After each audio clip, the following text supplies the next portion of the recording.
நம்மளும் துபாய்க்கு விசிட் விசாவில் வந்து 2 மாதம் கிட்ட ஆகப்போகுது. ஆன்லைனில் ஜாப் அப்ளை பண்ணிகிட்ருக்கோம். இன்டர்வியூவும் வருது. இன்டர்வியூ அட்டெண்ட் பண்ணிட்டு வரேன். ஷார்ட் லிஸ்ட் ஆனால் கூப்பிட்றேன் அப்படின்னு சொல்கிறாங்க. அதுக்கப்புறம் வந்து நம்மளுக்கு எந்த ஃபீட்பேக்கும் வரமாட்டுது.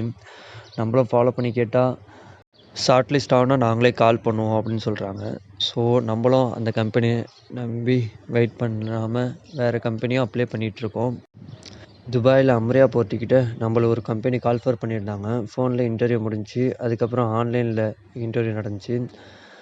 2 ரவுண்டு முடிஞ்சுச்சு. 3rd round கூப்பிட்ருந்தாங்க. சரி டாக்குமெண்ட் வெரிஃபிகேஷனுக்காக இருக்கோன்னு போயிருந்தேன். அங்கே போயிட்டு face to face interview plus வந்து ரிட்டன் டெஸ்ட்டு இருந்துச்சு. அதுவும் அல்ஹம்துலில்லாஹ்னு முடிச்சாச்சு. கம்மிங் மண்டேவே வந்து நம்மள டியூட்டி ஜாயின் பண்ண சொன்னாங்க. நம்மளும் டியூட்டி ஜாயின் பண்ணியாச்சு. அல்ஹம்துலில்லாஹ்ன்ட்டு 20 நாள் நல்லபடியாக போயிட்டுருந்துச்சு. என்னோடய விசா எக்ஸ்பைரி ஆக போகுதுன்னு அவங்கள்ட்ட சொல்லியிருந்தேன். அவங்க அதுக்கு என்ன சொன்னாங்கன்னா வந்து 2 மாதம் விசிட் விசா ரினியூவல் பண்ணுங்கள். அதுக்கப்புறம் வந்து நாங்கள் கம்பெனி எம்ப்ளாய்மெண்ட் விசா அடிப்போம் அப்படின்னு சொல்லிட்டாங்க. பெர்ஃபார்மன்ஸை பார்த்து. எனக்கு என்னடா இது பெர்ஃபார்மன்ஸை பார்த்து அடிப்பேன் அப்படின்னு சொல்கிறாங்களே, எனக்கு வந்து இந்த கம்பெனியில் கண்டினியூ பண்ணுறது திரும்பியும் வந்து தோணல. ஸோ அதனால் வந்து அந்த கம்பெனிலேருந்து வெளில வந்துட்டேன். ஏன்னா எனக்கு வந்து இந்த கம்பெனியில் ஸ்டார்டிங்கில் இந்த மாதிரி சொல்லியிருந்தாங்கன்னா நான் அந்த கம்பெனியில் ஜாயின் பண்ணியிருக்க மாட்டேன்.